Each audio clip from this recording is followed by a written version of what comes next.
You wake up every day ready to give your all, to invest everything into a relationship. You pour your heart into it. You give it your energy, your time, your love. But there's something you can't shake.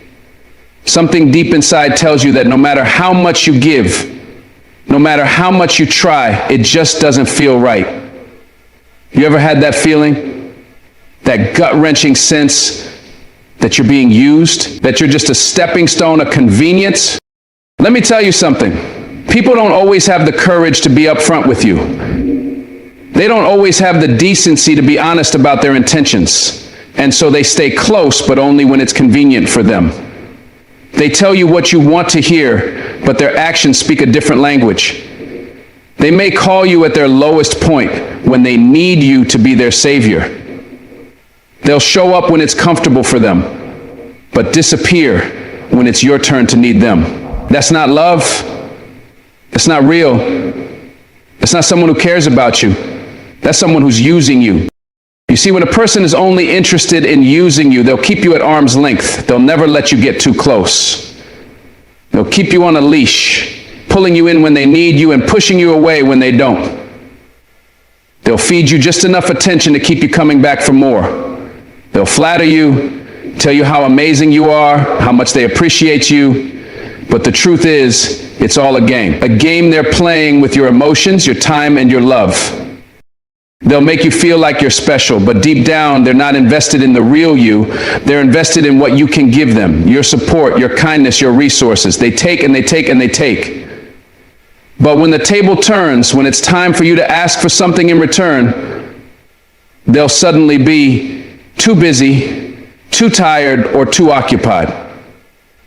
They'll find a reason to be distant. They'll give you just enough to keep you hooked, but never enough to truly feel valued. You ever notice how some people have perfect timing? Not the kind that shows up with flowers when you're down or sends a text just to check in when they feel your silence, but the kind that shows up only when they need something. When life hits them hard, they remember your name. When they're lonely, they suddenly care. But where are they when you're the one fighting your battles in silence? Where are they when the tears fall and no one sees? That's when you know this ain't about love, this is about need. It's about convenience. They show up when their world gets cold and they need the warmth of your loyalty, your comfort, your spirit. But when you need a shoulder, when you need someone to just be there, you hear nothing. That silence, that absence, it speaks louder than their sweet words ever could, because someone who truly loves you won't wait for you to cry out for help. They'll be there before the tears fall. They'll sense the storm before it comes. But the person who only shows up when it's easy for them, that's not your friend. That's not your partner. That's a user. There's a certain kind of pain that doesn't come from being alone. It comes from feeling alone while someone you care about is right there, but still not present. You send the text, they leave it on read. You open up your heart, and they give you silence. But when they're hurting, suddenly they remember how to call. Suddenly they remember how to be kind, and you're so full of heart, so full of compassion. You answer, you pick up, you show up, because that's who you are. You don't calculate your love. You don't ration your support. You give freely, fully. And they know that. They know exactly what kind of soul you are, and they take advantage of it. You become their emergency contact, but only during their emergency. And when the sun shines again in their world, they vanish. They go back to forgetting you exist. And you're left wondering what you did wrong. Let me tell you, you didn't do anything wrong. You just gave your heart to someone who never planned to hold it with care. It's always the same pattern, isn't it? You're the one who remembers birthdays, who checks in when they're quiet, who listens without judgment. But when you go quiet, when you withdraw just a little to see if they'll notice, nothing happens. No call, no message, just silence. And that's when it hurts the most. Not because you need someone to save you, but because you deserve someone who notices when you're not okay. Someone who doesn't need a crisis to remember you. Someone who's present, not just when it's convenient, but always. But instead, you get half love. You get performance. You get presence when it serves them. And you tell yourself, maybe they're busy. Maybe they're going through something. And maybe they are. But let me ask you this. When you were busy, did you still show up for them? When you were tired, did you still check in? When you had every reason to walk away, didn't you still stay? That's the difference. That's what they'll never match. They know you'll answer. They know you'll be there. So they don't try. They don't prioritize you. You're not someone they plan for. You're someone they fall back on. And that right there is the truth too many people ignore. When someone only comes around when it's easy, when it's beneficial, when it's about them, that is not connection. That's consumption. They consume your light. They consume your peace. They take and take because they know you'll give. And the most heartbreaking part, you keep hoping they'll change. You keep believing that one day they'll see your worth. But the truth is they do see it. That's why they keep coming back. They see how good you are, how rare you are. They want to match it. They don't want to earn it. Because earning means effort. Because earning means effort. And effort is for people they care about. So if they're not making the effort, that tells you everything. You ever wonder why you feel so emotionally drained after every conversation with them? It's because you're giving from a place of truth while they're receiving from a place of convenience. Your sincerity becomes their comfort zone. Your love becomes their escape. But your pain, your needs, your silence, that's too much for them. They don't want the full picture. They just want the part of you that serves their purpose. You become a character in their story, not a partner in a shared journey. You deserve more than that. You deserve someone who checks in without being asked, who listens without waiting to speak, who sees you, not just what you can do for them. And until you believe that with your whole heart, you will keep inviting the same pain, the same pattern, the same disappointment. Because love isn't just about giving. It's about giving with return. It's about being seen, heard, and valued when it matters most. They make you feel like you're too much when you finally ask for something, like your needs are a burden, like your feelings are inconvenient. That's how people who use you operate. They minimize your emotions and amplify their own. They'll expect you to be available 24/7, but if you need something, they go quiet. They get cold. They make you feel guilty for asking. And you shrink. You apologize. You question yourself. You wonder if maybe you're the problem, but listen to me. You're not asking for too much. You're just asking the wrong person. The right person will never make you feel guilty for needing them. The right person will be honored to show up for you. Not because they owe you, but because they love you. Because they care. Because your well-being matters to them. So if someone makes you feel small for needing basic emotional care, that's not love. That's emotional negligence. And it will eat away at your peace until you finally say, enough. People who only show up when it's convenient for them always have excuses. I've been busy. I didn't see your message. I've got a lot going on. But let me tell you something. People make time for what matters to them. Always. You could be across the world in a different time zone, going through the darkest days of your life, and someone who truly cares will find a way to reach you. Love finds a way. Effort finds a way. Excuses, they find an exit.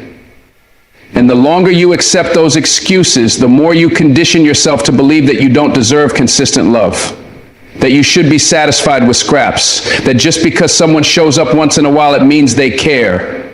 No, care is consistent. Love is consistent. If someone is only present when they need you, they don't love you. They love what you do for them. And you need to start seeing that for what it is. Transactional, not transformational.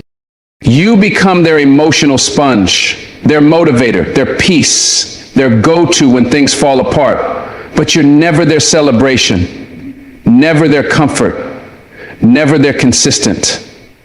They come when they're empty and leave when they're full.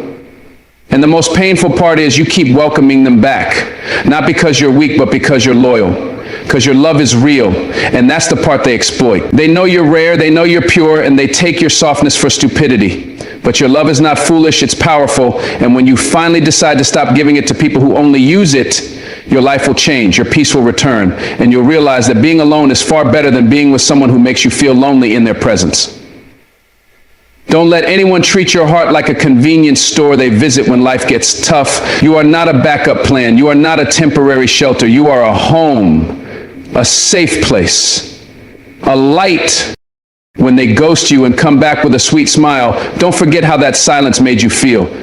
Don't forget the hours you waited, the tears you shed, the conversations you had in your head while they were off living like you didn't matter. Don't forget how your soul crumbled in the quiet, because that's the part they'll never see. They'll only see your arms open again, your heart forgiving again, your time given again. And you wonder why they don't change? It's because they never had to. You keep resetting the story. You keep offering love to someone who sees it as optional, as background noise.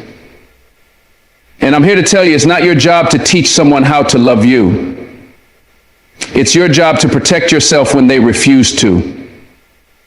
It's your job to stop answering to convenience and start responding to consistency. Because love is not seasonal, it's not occasional, it's not part-time, and neither should you be.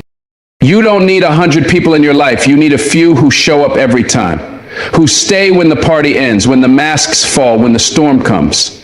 People who don't just come around when they're empty, but who stand by you whether you're full or broken. And that starts with you. The way you love yourself sets the tone for how others love you.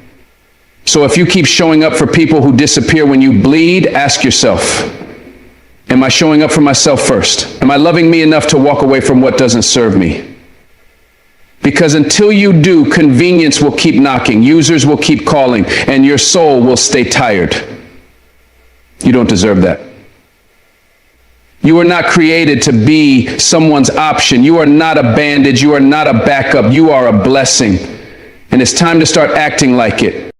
It's a cruel kind of manipulation.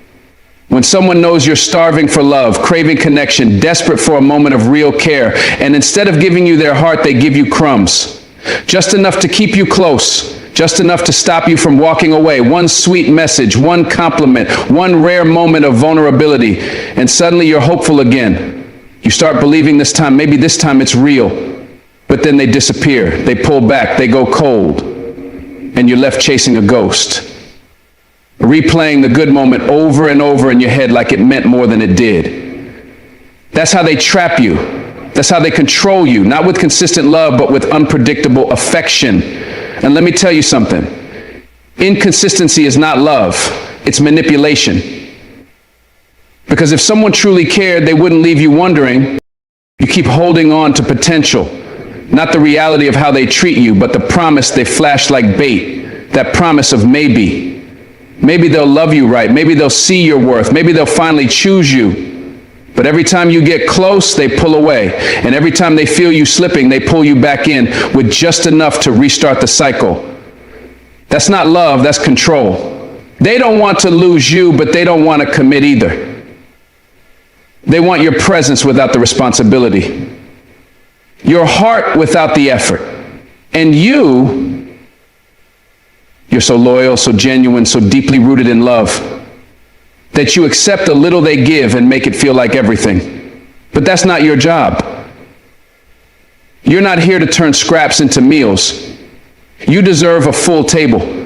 You deserve to be chosen, not strung along, not kept on standby while they figure out what they want.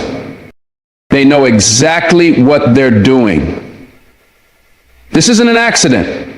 This isn't confusion, it's calculated. They give you attention when they feel you drifting and withdraw it once they know you're hooked again. It's the silent treatment when you need them most, and sudden warmth when you finally gain the strength to let go. It's emotional whiplash. One day they're calling you baby, the next day they're distant like you don't exist. One week they're making you feel like the center of their world, the next they're out there giving that same energy to someone else. And you keep trying to find the pattern. Keep trying to be better, to be enough, to unlock some magical version of yourself that makes them stay. But listen, the problem isn't you.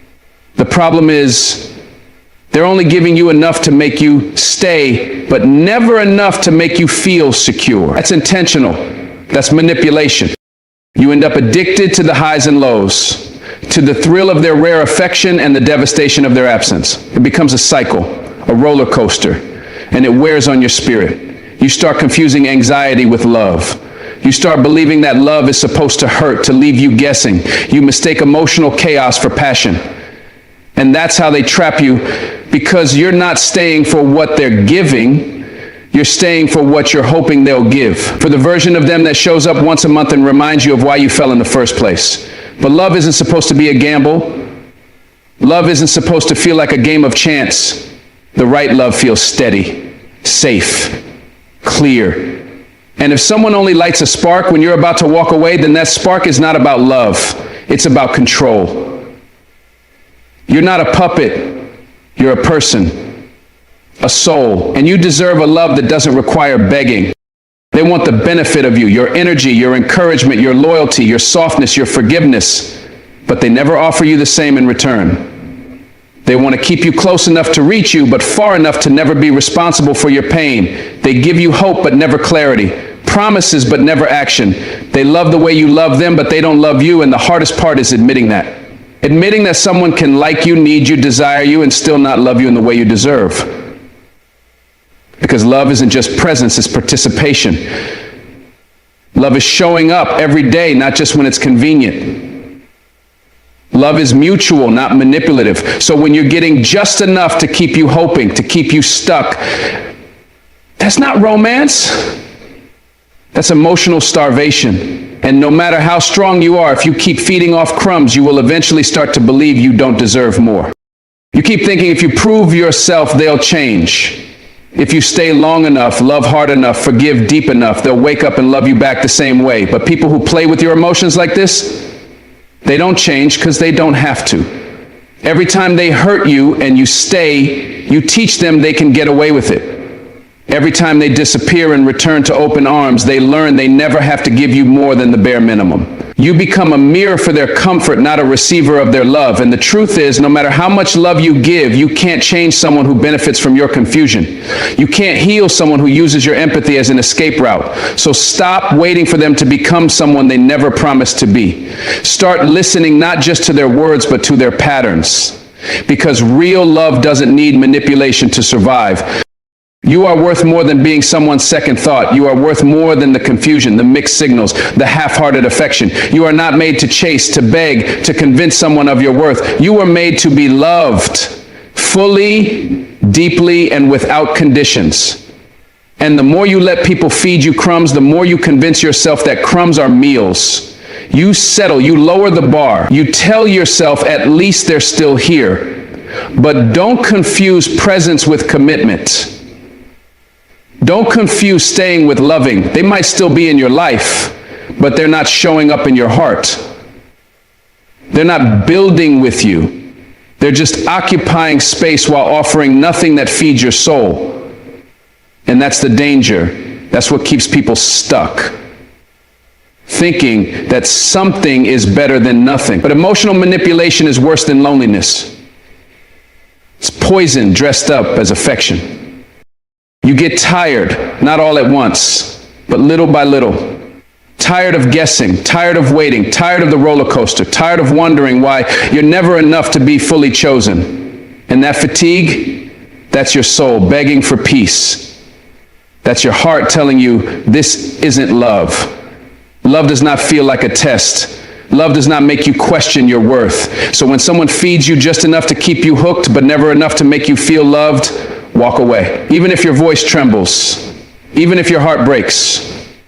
Because sometimes healing starts when you stop pretending it doesn't hurt. When you stop pretending the crumbs are enough.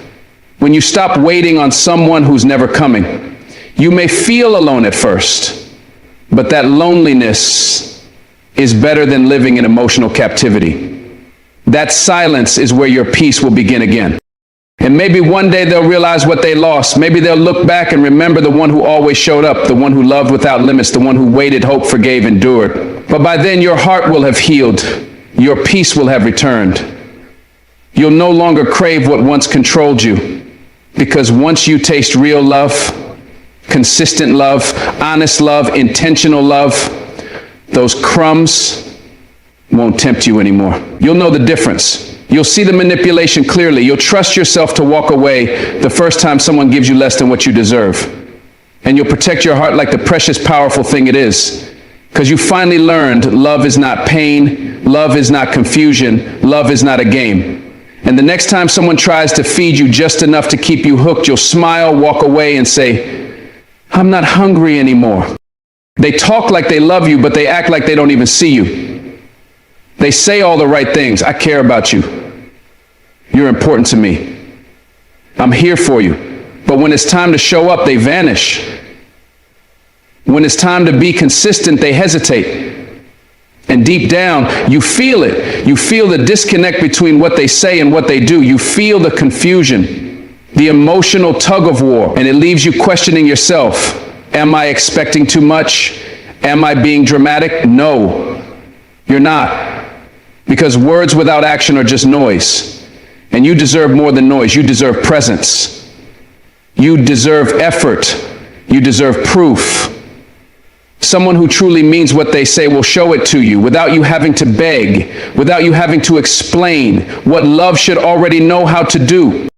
They give you promises with no follow-through. They say they'll call, you wait by the phone. They say they want to fix things, but they keep breaking you. They say you matter, but you keep ending up at the bottom of their priority list. And the worst part, you keep holding on to their potential. You fall in love with the version of them they present through words, not the reality of who they are through action. Because in your heart, you want to believe them. You want to believe that the version they describe, the future they paint, the love they speak about, that it's all real. But love isn't real just because someone says it is. It becomes real through effort, through choices, through the way they treat you when it's hard, not just when it's easy. If someone's actions keep contradicting their words, believe the actions. Always believe the actions. You want to believe they care. So when they say things like, I'm just going through something right now, or I didn't mean to hurt you, you give them grace again and again and again. But you start to notice a pattern. Their words always seem to come after the damage is done, after the silence, after the distance, after the inconsistency. And suddenly those words start to feel like Band-Aids over bullet wounds, like temporary comfort just to keep you from walking away. And every time you give them another chance, a part of you hopes this time will be different. But real love doesn't need second chances every week. Real love doesn't come with repeated confusion. Real love brings peace. It brings clarity. It doesn't just say, I love you. It lives it, it breathes it, it proves it in the little moments, in the quiet actions, in the everyday effort that never has to be begged for. There's a difference between saying I've got you and actually showing up. It's easy to speak. It's easy to write sweet messages, post pictures, say I miss you. But when you're crying at 2 a.m. and need someone to talk to, do they answer? When your world feels like it's falling apart, do they come closer or drift away? When it's time to support your dreams, fight for the relationship, meet you halfway, do they show up or shut down? You start to realize that love doesn't live in what's posted, what's promised, what's performed. It lives in the way someone chooses you, not once, but consistently. Not when it's convenient, but even when it's difficult. Love doesn't hide when it's hard. Love shows up when it's hard. So if someone's actions go missing when you need them most, their words don't mean a thing. Real love never has to hide behind excuses. People who talk more than they act are often in love with the idea of you, not the responsibility of loving you. They love the comfort you bring, the validation, the loyalty, but they're not ready to do what it takes to love you fully. They'll say they care, but won't change their behavior. They'll apologize, but keep repeating the same mistakes. And you keep forgiving, you keep showing up because your heart is genuine, because you love with depth. But love isn't just about giving, it's about receiving too. And if all you ever get are broken promises and inconsistent actions, then you're not being loved. You're being used. You're being emotionally drained. Because a relationship built on sweet words but hollow actions is a slow death to the soul. You start shrinking, doubting, questioning your worth. But let me tell you something, you are not hard to love. You are just loving the wrong person too deeply. It's time to stop accepting words as proof Because words are easy to fake, but actions, they reveal everything. Someone can say, I want to be with you, but avoid making time. Someone can say, I'll change, but never work on themselves. Someone can say, you're everything to me, but still make you feel like nothing. And it's in those gaps, in those inconsistencies, that your heart starts to break. Not all at once, but piece by piece. Every time they say one thing and do another, it chips away at your trust, your peace, your belief in love. You start to wonder if anyone means what they say. But don't let one person's failure define love for you. Love is still real, it still exists. But it exists in actions, in effort, in truth. So don't let pretty words blind you. Look at how they move. Look at how they love you when no one's watching. People who care don't just talk about it, they prove it. And not in grand gestures, not in dramatic apologies after weeks of silence. They prove it by being consistent, by remembering the little things, by checking in, by choosing you every day, even on the hard ones. Because love is built in the daily decision to care, to stay, to invest. And you'll know the difference when you see it. When someone's actions align with their words, you won't have to wonder. You won't have to chase clarity. You won't sit up late at night replaying mixed signals. You'll feel it in your gut, in your spirit. Because when love is real, it brings calm, not confusion. It brings stability, not chaos. So if you're stuck in a cycle of questioning, of doubting, of trying to decode someone's intentions, it's because their actions are telling a truth, their words are trying to cover up. You're not asking for too much. You're asking for alignment, for integrity, for someone who doesn't just say they love you, but who shows it, who chooses you not when it's convenient, but when it costs them something. That's the real test of love. How someone behaves when it's hard, when they're tired, when they're tempted, when you're not at your best. Because anyone can love you in the highlight reel, but only the real ones show up in the mess. So pay attention to the ones who stay, who call when they say they will, who show up without being asked, who don't need a reminder of your value because they see it clearly. Those are the people who deserve access to your heart. Not the ones who offer you dreams but deliver disappointment. Not the ones who break your trust and think, I'm sorry is enough to fix it. No, you deserve more. You deserve a love that shows up, that keeps its word, that doesn't make you second guess your place. And if someone can't give you that, let them go. Not because you don't love them, but because you finally started loving yourself more. Because your heart is given enough. Your energy has been drained long enough. You don't need someone who says all the right things. You need someone who lives the right way. Someone whose loyalty doesn't vanish in silence. Someone whose love doesn't disappear in difficulty. And I know letting go is hard. I know it hurts to walk away from someone you believed in. But nothing hurts more than staying in a love that doesn't feel safe. Nothing is heavier than constantly hoping for someone to become who they said they were. So breathe, heal, and remind yourself you don't have to settle for words. You were made for action. You were made for truth. They don't hit you, but they hurt you. They don't leave bruises, but they leave scars you can't see, scars on your mind, your heart, your sense of reality. Emotional manipulation is quiet. It's subtle. It slips in slowly like poison disguised as love. And at first, you don't even realize it's happening. They make you question your own feelings. They twist your words. They turn the truth inside out until you don't even trust yourself anymore. You start apologizing for things you didn't do, blaming yourself for their bad days, bending over backward just to keep them calm. And the saddest part, you start thinking that's what love is supposed to feel like. That maybe this chaos is passion. That maybe walking on eggshells is normal. But it's not. That's not love. That's control. That's manipulation. And no matter how many sweet words they use to dress it up, abuse wrapped in compliments is still. They make you feel guilty for having needs. When you express your pain, they make you feel like you're too sensitive. When you ask for time or respect, they tell you you're needy. When you set boundaries, they act like you're pushing them away. So what do? You shrink. You silence yourself. You suppress your emotions just to keep the peace. But that's not peace. That's fear disguised as compromise. That's your soul folding just to keep someone else comfortable. Emotional manipulators don't want love, they want control. They want to be the center of your world while giving you crumbs of attention. And when you start pulling away, they love bomb you with affection just enough to make you question if they're really the problem or if it's you. That's the cycle. That's the trap.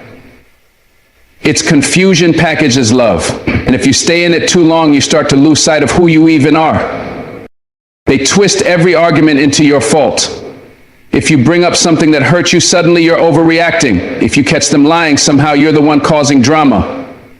They never take full responsibility. They deflect, project, and protect their own ego at all costs. And the emotional roller coaster becomes exhausting. One day they're sweet, the next day they're cold. One moment they're praising you, the next they're punishing you with silence. You never know which version of them you'll get, so you become hyper-aware, anxious, always trying to read the room before you speak. That's what manipulation does. It makes you afraid to exist freely. It makes you believe that if you could just be better, love harder, try more, maybe they'll stop hurting you. But let me tell you something, no amount of love can fix a person who uses pain to control others. It's not you, it's them. It's always been them. You start to notice how they spin the narrative. When they talk about your relationship to others, they paint themselves as the victim. They tell stories that make you sound crazy, unstable, ungrateful. And because they're charming, because they know how to use words like weapons, people believe them. You feel isolated, misunderstood, alone. Because even your friends might start saying, well, maybe you're being too harsh. They seem like such a good person. But manipulators wear masks. They perform well in public, but their true selves show up in private. Behind closed doors, they use silence as punishment, guilt as leverage, pity as a weapon. And the worst part, they make you feel like they're the only person who could ever love you. Like no one else would put up with you. That's how they keep you stuck. Not through love, but through fear, through shame, through psychological warfare. But don't buy that lie. You are not unlovable. You are just being emotionally starved by someone who feeds off your confusion. They always know when you're about to walk away. Right when you find the courage to leave, they shift. They soften. They become the version of themselves you always wanted. Suddenly they're apologizing, texting you good morning, telling you how much you mean to them, and you fall for it. Because you want to believe in the potential. You want to believe that this time the change is real, but it never lasts. Because it was never about change, it was about control. It was about reeling you back in just enough to make you stay. That's the manipulation. They don't change for real, they change for effect, and when you stay, the cycle starts again. The coldness, the gaslighting, the guilt. You think love is supposed to save them, fix them, heal them. But real love doesn't need to be rescued. Real love doesn't need you to suffer just to feel secure. They use your empathy against you. Because you care, they take advantage. Because you're patient, they test your limits. Because you're understanding, they never feel the need to change. And while you're losing sleep trying to figure out how to make it work, they're sleeping fine knowing you'll always come back. That's the imbalance. That's the manipulation. They've trained you to doubt yourself, to walk on emotional landmines, to feel grateful for breadcrumbs. But you weren't put on this earth to beg for love. You weren't born to be someone's emotional punching bag. You deserve reciprocity. You deserve truth. You deserve someone who doesn't just need you, but respects you. And I know it's hard to leave, especially when the manipulation has made you feel like this chaos is all you're worth. But deep down, there's a voice that's still alive, a whisper that says you deserve more. Listen to it. That's your freedom calling. They make their love conditional. You get affection only when you behave how they want. You get their attention only when you suppress your truth. And if you ever step out of line, if you ever call them out or ask for better, they withdraw it all. Suddenly they're cold, distant, dismissive. That's not love. That's emotional blackmail. That's manipulation in its rawest form. Real love doesn't say, I'll love you if. It says, I love you, period, without strings, without threats. But manipulators need control more than connection. So they keep you anxious. They keep you doubting. Because the moment you feel stable, you start to see clearly. And clarity is dangerous to manipulators because it leads to freedom. It leads to boundaries. It leads to escape. And they can't risk that, so they keep pulling you back in, just enough to keep you questioning, hoping, doubting. But the truth is, you are not crazy. You're just being emotionally played by someone who knows exactly what they're doing. You start to feel like a shell of who you used to be. The version of you that laughed freely, dreamed boldly, spoke confidently, that version feels distant now. Because every time you stood up for yourself, they made you feel like you were the problem. And slowly you started adjusting yourself, dimmed your light, lowered your voice, silenced your needs, just to avoid another explosion, another guilt trip, another wave of emotional chaos. That's what manipulation does. It doesn't just break your heart, it breaks your identity. But hear me, that version of you is not gone. They buried it under fear and confusion, but it's still there. It's waiting for the day you finally say enough, waiting for the moment you choose peace over pain, truth over lies, freedom over fear. And when that day comes, when you walk away for real, you'll feel it. You'll feel the weight lift. And that version of you, it'll rise again. You're not too sensitive. You're not too emotional. You're not too much. You're someone who feels deeply, who loves completely, who gives endlessly. And that's not weakness, that's strength. But your strength deserves to be protected. Your heart deserves to be honored. And anyone who uses your emotions against you is not loving you, they're using you. Emotional manipulation isn't love, it's control, dressed up in sweet lies. And you don't have to carry that anymore. You don't have to explain your worth to someone who benefits from your confusion. Your clarity, your healing, your freedom, it's all waiting for you. The moment you walk away from the one who manipulates you is the moment you walk toward the one who will never have to. And that person, that peace, that truth, it starts with you. So breathe. Stand tall. And remember, the moment you stop believing their manipulation is the moment you start believing in yourself. There are moments in life when you don't just want someone, you need them. Not for money, not for favors, but for presence, for comfort, for reassurance that you're not facing your darkest hour alone. And it's in those moments when your world feels like it's falling apart that you find out who's real, who's solid, who's riding with you no matter what storm shows up. But instead, they disappear. The ones who swore they'd always be there suddenly go quiet. The ones who called you family stop answering your calls. The ones who basked in your light, who cheered when you were on top, vanish when the lights go out. And that's a different kind of pain. That's betrayal dressed in silence. That's abandonment wearing a familiar face. And you sit there broken, confused, asking yourself what you did wrong. But hear me, you didn't do anything wrong. You just reached a depth they were never willing to meet you in. You called for love, and they showed you distance. That's not on you. They loved you when you were strong, when you had it all together, when you were smiling and shining and giving. But the moment you got weak, the moment you needed a hand instead of giving one, they pulled away, like your pain was inconvenient, like your struggle made them uncomfortable. And you realize they weren't in love with you. They were in love with your strength. They were in love with the way you made them feel. But love isn't tested when things are easy. It's proven when things are hard. Real ones lean in when the world walks out. But users, takers, they leave you gasping for air while they swim to safer waters. And that's what cuts the deepest. Not the pain, but the silence. Not the struggle, but the absence of the ones you thought would hold your hand through it. You thought they'd sit with you in your pain. But they chose comfort over connection. They chose distance over devotion.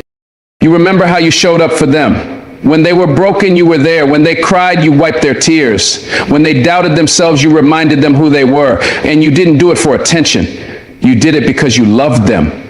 Because loyalty runs deep in your soul. So when your turn came, when you needed just a little bit of what you always gave, it shattered you to realize they couldn't return it. Not even a fraction. Not even a phone call. And it wakes you up. It makes you reevaluate every connection, every conversation, every fake "I got you" they ever said. Because real love doesn't hide. Real friendship doesn't vanish. And real loyalty doesn't disappear just because you're in the valley. In fact, that's when it's supposed to show up the most. But now you see the truth. Some people weren't there for you. They were there for the benefit of being around you. And when the benefits dried up, so did their presence. They'll say they're busy. They'll say they didn't know how to help. They'll come up with reasons, dressed as excuses, to justify why they ghosted you when you were at your lowest. But let's be real. When someone wants to be there, they show up, they check in, they care. Even if they don't have the answers, even if they don't have the right words. Presence doesn't require perfection. It just requires love. And that's what was missing. Not time, not capacity, but love. Because someone who truly loves you doesn't go silent when your world crashes. They run towards you, not away. But the ones who vanish, they never planned to stay. They were there for the sunshine, not the storms. For the celebration, not the crisis. For the good times, not the growth. And now you know, now you see it. Their absence told you more than their words ever did. It hurts, and it's okay to admit that. It's okay to feel that sting in your chest when you think about how easily they forgot you, how quickly they disappeared, because pain is proof that you cared, that your heart was all the way in, that your loyalty was real. And even though they didn't deserve it, you gave it anyway. That says more about you than it ever could about them. You showed up. You stood tall for people who didn't have the strength to do the same for you. And that's not weakness. That's honor. That's integrity. But now it's time to redirect that loyalty to someone who won't disappear, someone who won't vanish, someone who will stay. And that someone is you. You got to be the one who doesn't leave yourself when things fall apart. You got to be the one who says, "I got you," and mean it when looking in the mirror. What they didn't realize is that their absence was the greatest lesson they ever gave you. It showed you who's temporary and who's timeless. It taught you how to stop expecting depth from shallow souls. It woke you up to the truth that not everyone deserves a seat at your table. Some people only come for the feast, but leave when the dishes need cleaning. They're not partners, they're passengers. And when the ride gets rough, they jump out. But now you know better. Now you can see the difference between someone who's real and someone who's just around. And it's okay to grieve that. It's okay to feel the ache of outgrowing people you once thought would be forever. But don't stay in that sadness too long. Because the moment you let go of the ones who vanished, you make room for the ones who will never leave. You begin to realize that the most painful part wasn't their disappearance. It was the illusion that they were ever there for you in the first place. It wasn't just their silence. It was the betrayal of their promises. All the "I'll always be there" and "you can count on me" lines feel like a joke now. Like a script written just to keep you close, just to keep receiving your energy, your love, your time. But when you needed something back, nothing. Just echoes, just emptiness. And it's a hard pill to swallow, but it's also cleansing. Because now you stop wasting your loyalty on people who only show up when it's easy. You stop begging for presents from people who were never equipped to love you properly. And slowly, you start healing. Not because they came back, but because you finally chose to stop waiting for them. You stop explaining yourself. You stop trying to make them see how much they hurt you, because the truth is they know. People know when they've abandoned you. They know when they've let you down. They just don't care enough to stay. And that's the hardest truth to face, that their silence wasn't an accident. It was a choice. A decision. And once you accept that, something inside you shifts. You stop chasing closure from people who were never open to you in the first place. You stop needing apologies to move forward. Because healing doesn't always come with an explanation. Sometimes it comes with a decision. A decision to walk away, not because you don't care, but because they don't. And that's reason enough. One day you'll look back at this pain and realize it was your turning point. The moment you stopped giving yourself away to people who vanish when things get real. The moment you started choosing yourself, valuing your peace, protecting your spirit. Because now you know what real love looks like. It shows up, it stays, it answers, it listens. And most of all, it doesn't disappear when the fire starts. It pulls up a chair and says, I'm with you in this. That's the kind of love you deserve. Not one that hides in the shadows, but one that walks through the storm beside you. And until you find that, you walk alone. Proud, strong, fully awake. Because being alone in truth is better than being surrounded in lies. It's one thing to say you care about somebody, and it's another thing entirely to show up for their evolution. Anybody can clap when you win, but few people are willing to walk with you while you're still bleeding, still building, still breaking the chains that tried to hold you back. That's where you start to see the truth about who's for you and who's just near you. You can tell by who waters you, not just who watches you. And the hard truth is, some of the closest people in your life don't care if you grow. They just care that you stay the same. Why? Because your growth threatens their comfort. Your healing exposes their wounds. And instead of rising with you, they'd rather keep you wounded, stuck, and doubting yourself. Not because they hate you, but because your transformation would mean they have to look in the mirror too. You ever notice how quiet they get when you start talking about your goals? How distracted they become when you try to open up about your healing? You're pouring your heart out, sharing your struggle, and they're scrolling, yawning, giving you nothing back. Because deep down, they were never interested in your healing. They were addicted to your pain. They loved the version of you that was broken, dependent, easy to control, the one who needed their approval to feel whole.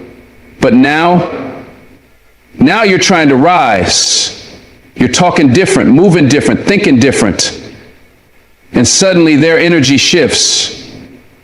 They act like you're doing too much. Like you're being dramatic, like your pain isn't valid. That's because your growth threatens their place in your life. You're evolving and they're realizing they can't follow where you're headed. Real love invests. It doesn't have to be grand. It could be a book they recommend, a podcast they send, a shoulder to lean on, a word of encouragement. But when someone truly cares about you, they care about your becoming.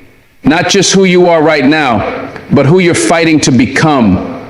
And if someone can't support your growth, even in small ways, they're not for you. They're for the version of you that makes them comfortable. They want you stagnant. They want you dependent. They want you to stay in that familiar pain because it keeps you from outgrowing them. That's not love. That's control in disguise. And when you start to wake up to this, it shakes you. Because suddenly you realize the people you thought were cheering you on were really clapping for a version of you that kept them safe. It's wild, isn't it? You could be drowning in trauma, fighting every day just to keep your mind right, and they'll sit next to you and talk about the weather. They'll laugh with you, but never sit with your truth. They'll enjoy your company, but ignore your pain. That's not support, that's proximity. They're close, but not connected. Around, but not available. They don't ask about your triggers. They don't check if you're okay after a breakdown. They don't celebrate your healing milestones. Why? Because your healing takes effort. It requires emotional presence. It calls them to be more than just convenient companions. It asks them to care deeply, and there's something they're either unwilling or incapable of giving. So they keep it surface level, shallow, easy. But healing isn't easy. And if they can't hold space for that, they don't deserve a front row seat to your journey. You start noticing who really shows up when you begin healing. You'll see who listens when you cry for no reason, who stands beside you when you admit you're tired of pretending. You'll see who genuinely wants you to be whole and who secretly benefits from you staying fractured. And that realization, it breaks you all over again because you remember how hard you loved them, how much you rooted for their growth, how often you reminded them of their worth. But when the time came for them to pour into you, to match your energy, to return the loyalty, you were met with silence, distance, disinterest, They weren't there to help you heal. They were there for the version of you that kept quiet about your pain. And now that you're speaking up, they vanish. See, healing makes you magnetic, but also misunderstood. People think growth is glamorous. They think healing means smiling more, being positive, being light. But they don't see the nights you're up wrestling with your demons, the days when your own mind feels like the enemy. And during those moments, all you want, all you need is someone to say, I see you, I'm here, I'm proud of how far you've come. But instead, they judge you for being distant. They criticize you for changing. They call you selfish for setting boundaries. And that's when you realize your healing journey made you too heavy for people who were only built for shallow connections. They weren't built for the depth your soul requires. So let them go. Release them with love. But don't chase them back into your life just because you're lonely on the road to healing. You're not alone. You're just surrounded by people who never saw you clearly. The most dangerous people are the ones who pretend to care. They'll say the right words. They'll nod when you talk, but when it's time to show up, nowhere to be found. No follow-up, no check-ins, no effort. And you're left questioning your worth, asking yourself if maybe your healing is too much, if maybe your pain is a burden. But let me tell you something. You are not too much. You are just too real for people who only love the mask you wore. You're too honest for people who prefer denial. You're too awake for people who are still asleep in their own delusion. So don't shrink yourself to fit their comfort zone. Don't dim your healing just to make them stay. You deserve to be around people who invest in your peace, your power, your potential. Not people who watch you bleed and then ask why you're not smiling. The moment you realize they don't celebrate your growth, something shifts. It's like you finally step outside the fog and see clearly. See that all the energy you poured into them was never mutual. You were watering a garden that was never meant to bloom for you. And that's okay.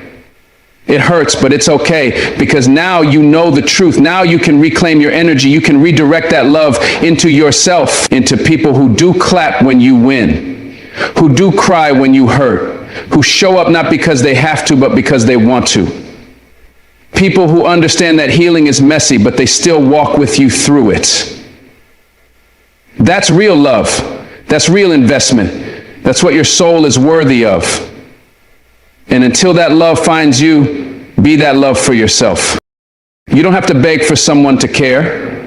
You don't have to convince anyone to value your healing. The ones who are meant for you will see the beauty in your scars. They'll honor your process. They'll invest not because they want something from you, but because they believe in you. Because they see the warrior behind your tears. Because they understand that healing isn't linear and growth isn't easy, but you keep showing up anyway. That's powerful. That's sacred. That's worth protecting. So if they don't invest in your healing, let them go. If they don't water your growth, walk away. Don't keep giving your sacred energy to people who only take, who only drain, who only love you when you're easy to love. You deserve better. You deserve more. And it starts by refusing to settle for less. There's a kind of tired that sleep can't fix. It sits in your bones, weighs on your chest, and clouds your spirit. It's the kind of tired that comes from constantly pouring into someone who never pours back. You're showing up. You're giving, bending, stretching beyond what's reasonable. And every time, you're left with less of yourself. You walk away from the conversation feeling smaller, emptier, like you left pieces of yourself behind just to keep the connection alive. That's not love. That's emotional robbery. That's spiritual theft. And when you find yourself always exhausted after dealing with someone, you have to stop and ask, what are they taking from me that I can't seem to recover from? You weren't made to survive on crumbs. You weren't built to exist in a relationship where the love flows one way and the silence flows back. And yet you stay, hoping that maybe if you love harder, try more, show up stronger, they'll finally see your worth. But all that trying is what's killing your peace. You're chasing validation from someone who's comfortable watching you fall apart. They're not lifting you, they're draining you. And the worst part, they pretend they don't see it. They act like your exhaustion is your fault. Like you're the dramatic one, like you're too sensitive, too emotional, too much. No, you're not too much. They're just too unwilling to love you the way you deserve to be loved. You ever been in a room with someone and felt completely alone? That hollow feeling, that ache in your chest that says, why am I giving so much to someone who can't even look me in the eyes and see my pain? You've laughed with them, cried to them, given them access to the deepest parts of your heart, and still you walk away feeling depleted. That's not connection. That's one-sided attachment. You're anchored to a person who takes and takes, but when it's your turn to receive, they vanish. They go cold, they shut down, and you convince yourself to accept it because some love, even if it's unhealthy, still feels better than being alone. But what's the point of having someone if every time you're with them, you feel like less of yourself? Love isn't supposed to feel like labor. Yes, it takes work. Yes, there are rough days, but at its core, love should revive you. It should restore your soul, not crush it. If every interaction leaves you feeling anxious, second-guessing, emotionally bankrupt, then that's not love, that's dependency. And the scariest part, you've become so used to being drained that you don't even realize how much energy you've lost. You've normalized struggle. You've romanticized sacrifice.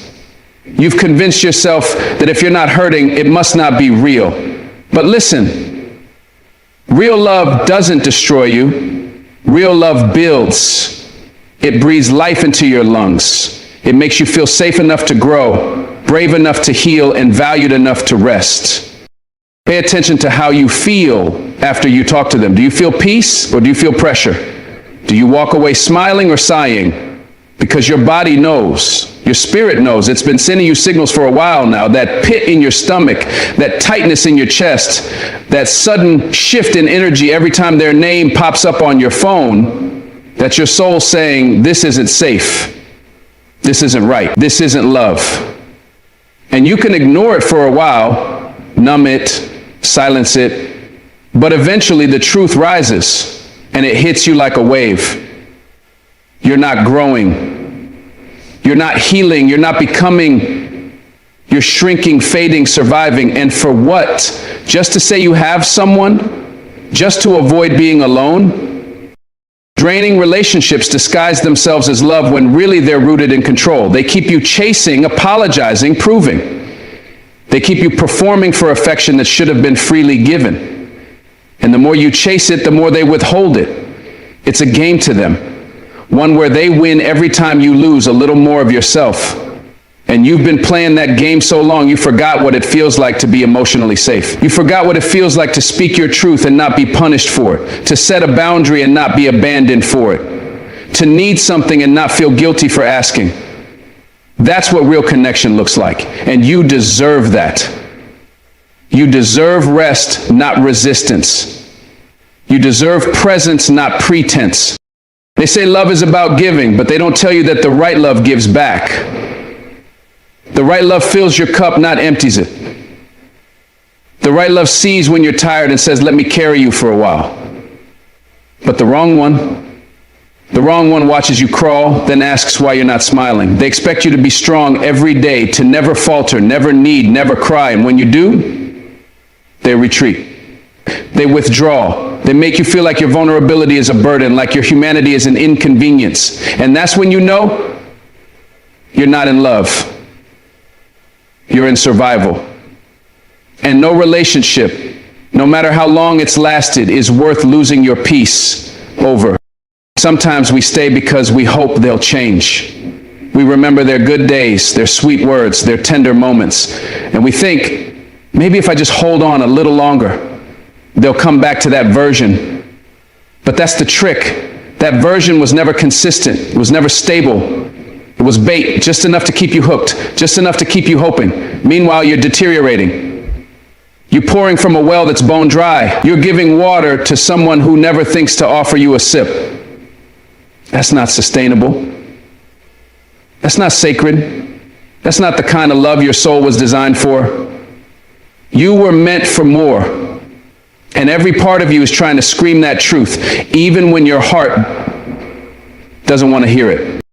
You don't need someone who makes you question your worth after every conversation. You don't need someone who leaves you emotionally hungover. You don't need someone who only loves you when you're easy, who disappears when you need depth. You need someone who adds peace to your life, not confusion, who brings calm, not chaos, who fills you up, not drains you down. And until that person comes, be that person for yourself. Stop giving access to people who only know how to take. Start honoring the exhaustion you feel, not as weakness, but as a signal, a sign that something in this dynamic is deeply wrong and you have the power to change it. Not because it's easy, but because your soul is worth the fight. So if you've been walking away from someone feeling depleted instead of fulfilled, it's time to stop walking back. You don't have to keep proving you're worthy of love. You are. You always have been. The right people will see it without you having to bleed for it. The right love will feel like peace, not pressure. The right connection will lift you, not leave you running on empty. So take your power back. Take your energy back. Take you back. And don't apologize for it. Not now. In life, we encounter people who seem to take more than they give, leaving us drained, confused, and questioning our worth. These relationships often wear the disguise of love, making us feel as though we must keep giving, keep sacrificing, and keep hoping for something that was never truly meant to return. But the truth is, love should never feel like a constant struggle. It should feel like a safe haven, a place where both people contribute, where energy is exchanged, and where growth is nurtured. When we're continuously giving our all and receiving nothing in return, we begin to lose pieces of ourselves. It's time to recognize when enough is enough and understand that our value is not defined by how much we can give to someone who doesn't appreciate it. We've all been there, feeling empty after a conversation, walking away from someone we care about and wondering why we're left feeling exhausted instead of rejuvenated. These are the signs that something isn't right. We convince ourselves that we're too much, that we need to try harder, be more patient, or make them understand. But the reality is, if they truly cared, their actions would align with their words and their love would be a source of strength, not depletion. It's not about doing more, it's about doing what's right for ourselves. It's about recognizing that we deserve love that restores us, not diminishes us. We deserve relationships that lift us up, not leave us in a state of constant emotional exhaustion. Love is not supposed to feel like a burden. Real connection is mutual. It's built on trust, respect, and shared growth. It's about both people showing up for each other, giving without expecting and receiving with gratitude. Anything less than that is simply not worth our energy. The draining relationships we find ourselves in can sometimes be hard to let go of, especially when we've invested so much of ourselves. But we must remember that we are worthy of more than half-hearted affection.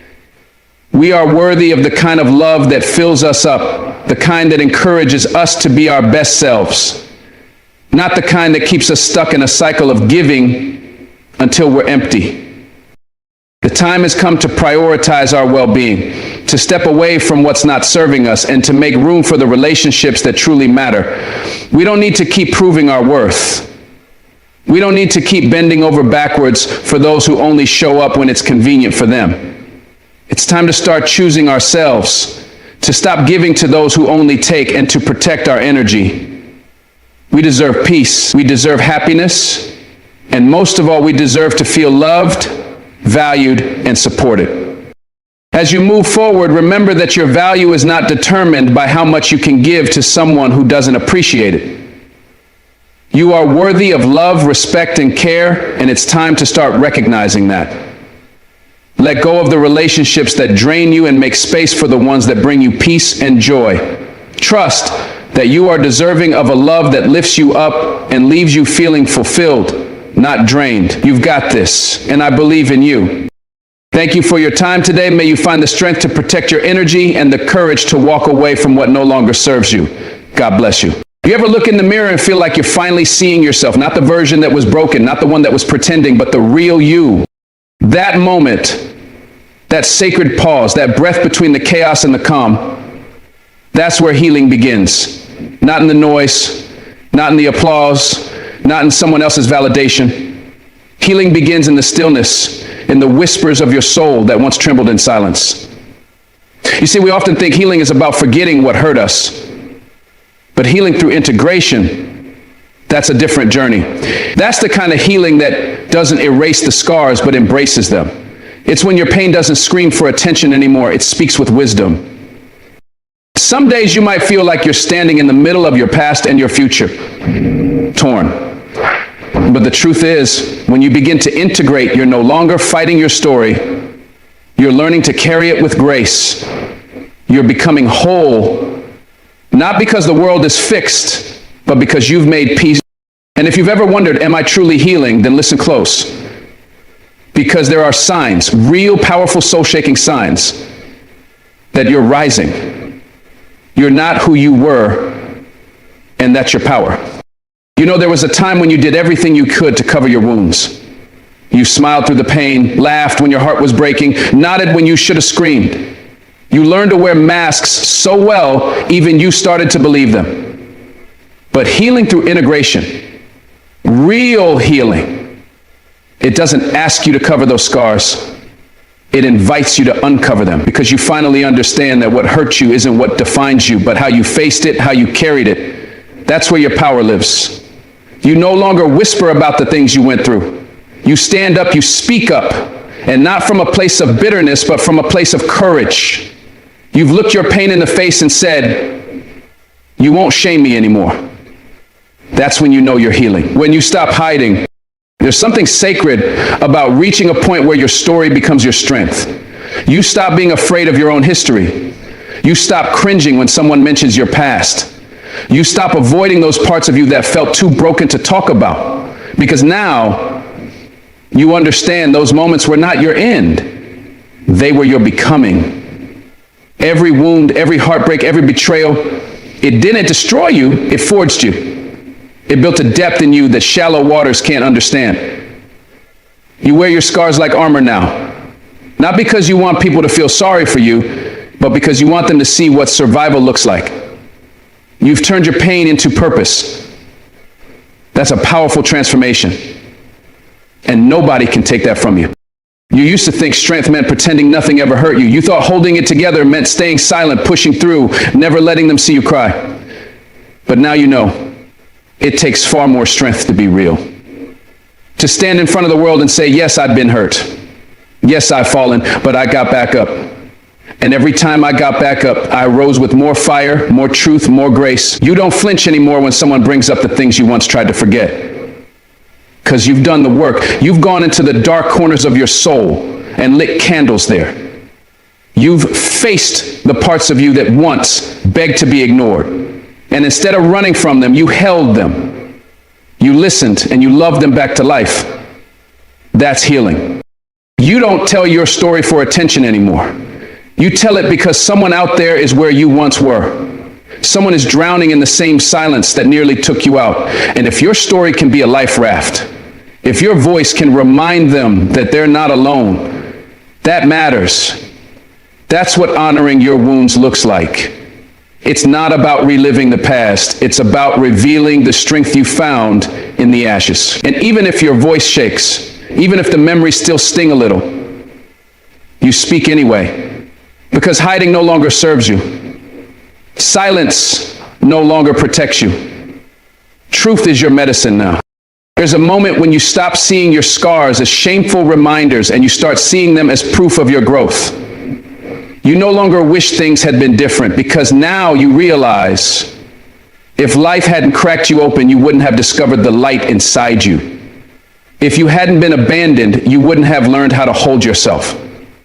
If you hadn't been broken, you wouldn't have understood the power of rebuilding yourself from the ground up. Your wounds became your teachers. They showed you who was real, who wasn't. They revealed your strength, your resilience, your ability to keep loving even when love betrayed you. You don't just remember what you went through, you carry it with honor because you survived. And surviving wasn't just about making it through. It was about learning how to breathe again, how to trust again, how to look in the mirror and not see someone damaged, but someone divine. You've stopped trying to be over it because some things You don't get over. You learn to live with them, and that's okay. Integration means accepting that some parts of you still hurt, but they don't hold you hostage anymore. They don't run the show. You get to write the story now, not your trauma. You're no longer defined by the worst thing that happened to you. You're defined by the way you kept walking even when the path was covered in glass. That's what people can't see when they judge your shine. They weren't there during your storm. Yes. What once made you flinch now makes you stand tall. You don't shrink around your truth anymore. You walk into rooms with your head high, knowing that everything you've been through has prepared you for this moment. You're not afraid to be vulnerable because you know vulnerability is strength, not weakness.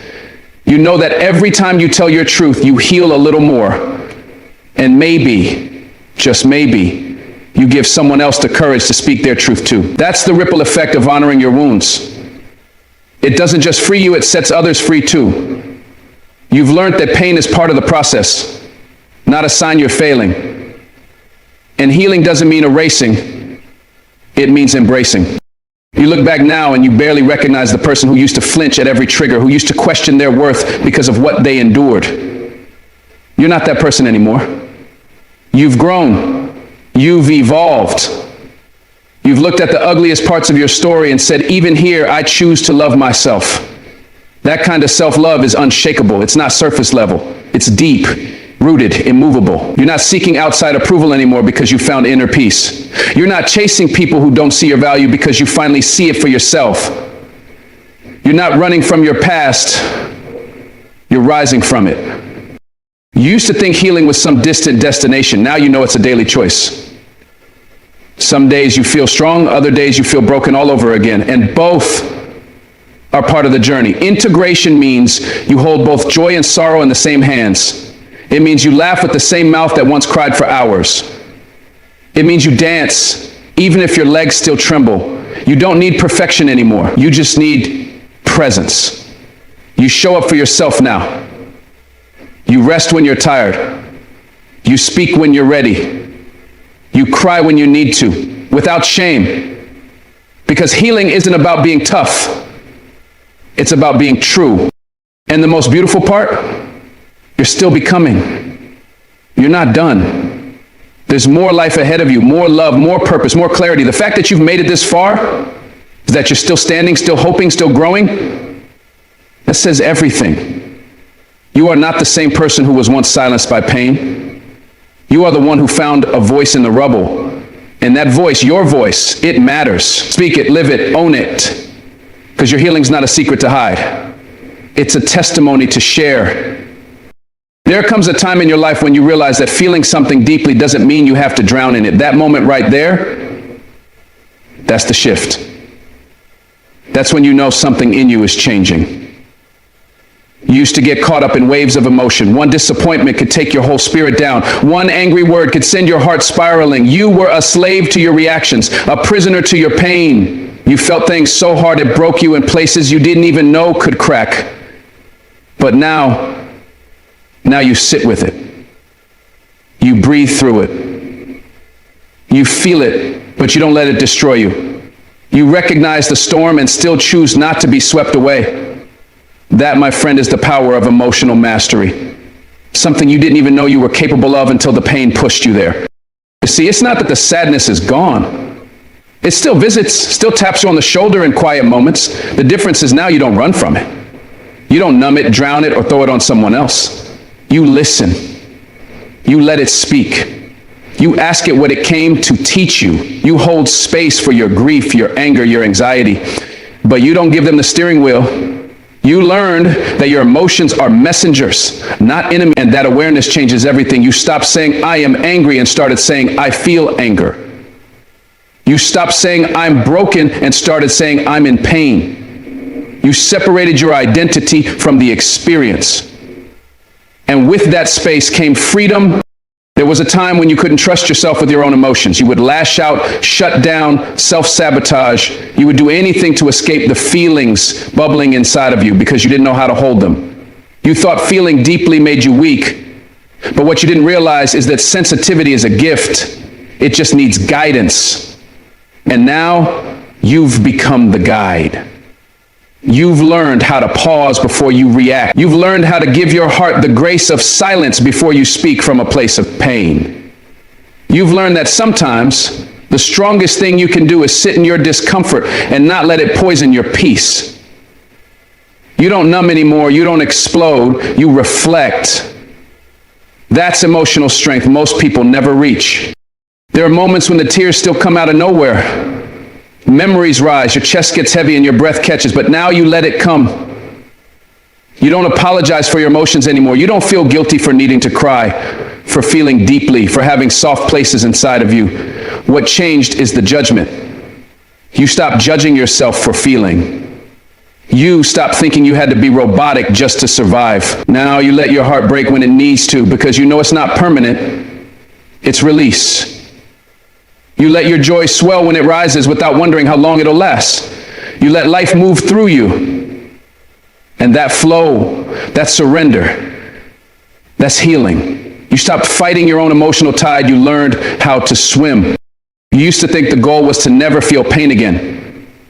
You told yourself healing meant happiness all day, every day, but the truth is, real healing is about learning to live in the full spectrum of your emotions without letting them control your behavior, your decisions, or your identity. You don't push emotions away anymore. You walk beside them. You treat your feelings like sacred guests. They knock, you open the door, you offer them a seat, and when they've said what they came to say, you let them leave. You don't chain them up or pretend they're not there. You meet them with compassion. That kind of emotional fluency, it took work.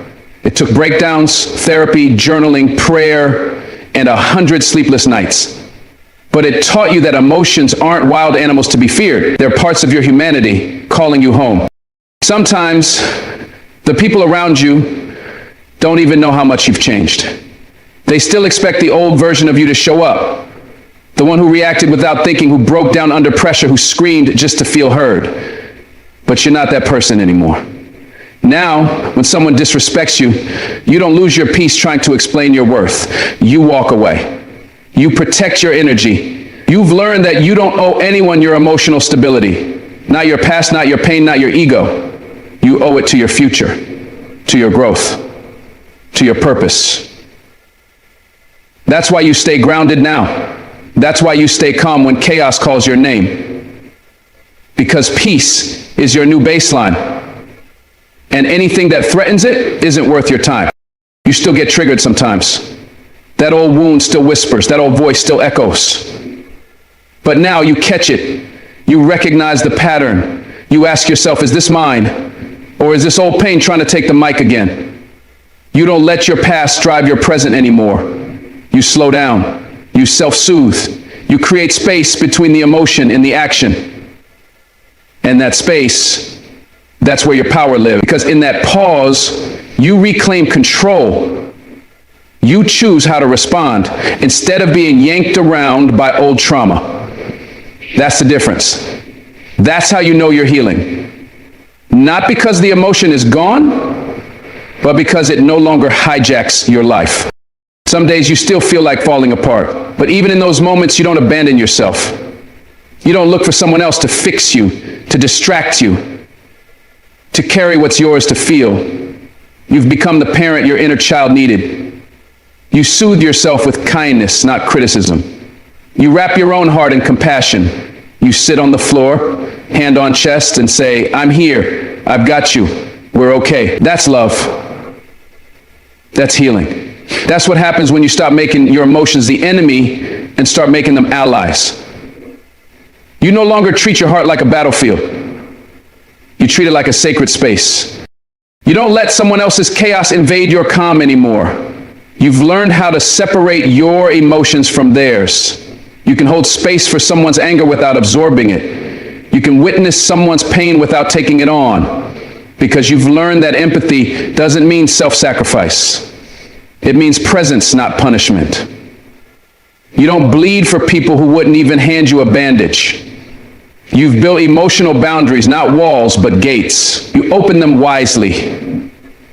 You protect your peace fiercely because you know your emotions are sacred and not everyone deserves access to them. There was a time when you believed that strength meant not feeling anything. You were taught to toughen up, to suppress, to push it down. But now you've redefined strength. Strength is feeling deeply and still showing up. Strength is crying and still moving forward. Strength is sitting with your rage and not letting it make you cruel. Strength is feeling the grief and not letting it paralyze you. You've learned that vulnerability isn't a weakness, it's a superpower. And now that you own it, nobody can use your emotions against you. You've taken back your power. The most powerful people are not the ones who never feel, they're the ones who feel everything and still choose love. And that's who you're becoming. You don't numb, you don't run, you stand. You breathe, you let the emotion rise and fall like a wave, and you stay anchored in your truth. You no longer need to control how you feel. You've learned to coexist with it. You walk with your sadness like an old friend. You laugh with your joy like a child again. You let life move through you without fear.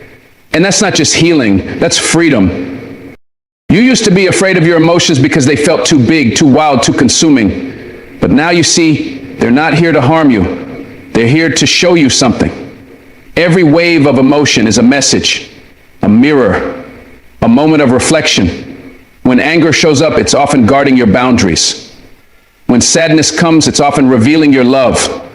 When fear rises, it's asking for protection. And now you listen. You honor what each feeling came to say. You don't rush to fix it or flee from it. You just sit with it. And by doing that, you become emotionally fluent in a world that runs from its feelings. You become a lighthouse, still, steady, full of light. And even now, as life keeps shifting, as pain still tries to sneak in the back door, you're not afraid. You know how to face it. You've built an inner home that emotions can pass through without tearing down the walls. You welcome the real, the raw, the true. You've stopped reaching for perfection and started reaching for presence.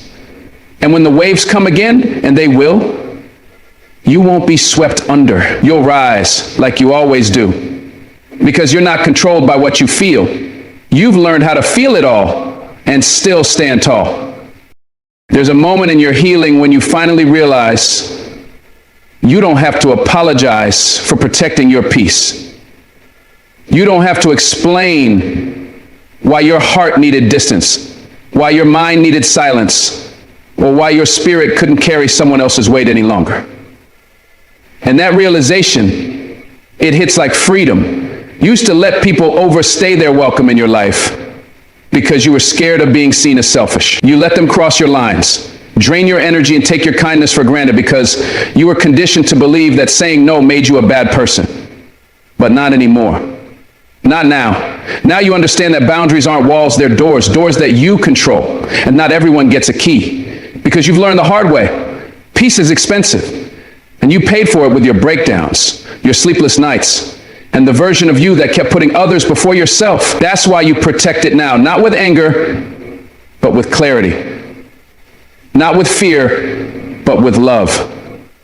And if they don't understand that, they were never meant to walk with you in this new season. You remember when you used to feel guilty for needing space, for not replying right away, for canceling plans, for saying, I just can't right now.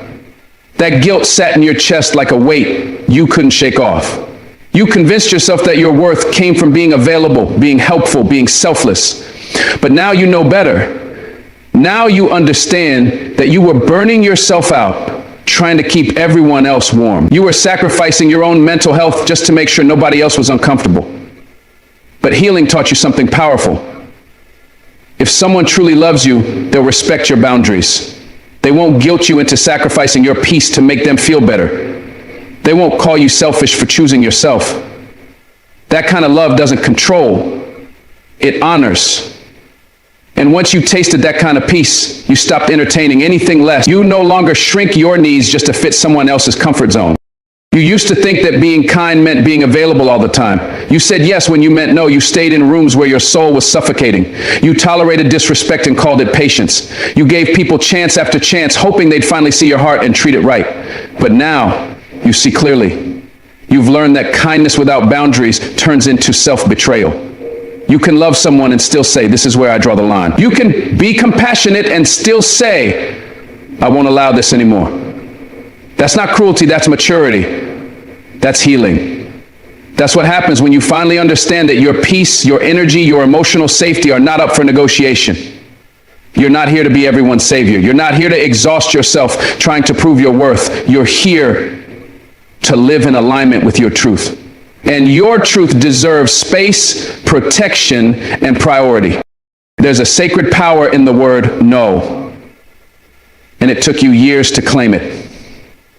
You used to fear that two-letter word like it would burn bridges, end friendships, cause people to abandon you, so you avoided it. You stretched yourself thin. You said yes to things you didn't want. You took on responsibilities that weren't yours. But every time you said yes out of guilt, you said no to yourself, no to your time, no to your healing, no to your growth. But now you say no with full chest, clear mind, and steady heart. You say it without flinching, without backtracking, without over-explaining. Because you finally understand your no is sacred. It's your right. It's your responsibility. And if your boundaries push people away, let them go. The ones meant for you will never require you to burn yourself out to be loved. Healing taught you that not everyone deserves access to you. Not everyone has earned the right to sit at your table, to hear your thoughts, to feel your presence. You used to give people front row seats in your life who wouldn't even clap for you. You gave them unlimited access to your time, your energy, your heart, and they treated it like it was nothing. But you're not that person anymore. Now you evaluate who gets access. You observe how people respond to your boundaries. You watch how they act when you say, that doesn't work for me. Because how someone reacts to your boundary tells you everything about how they value your existence.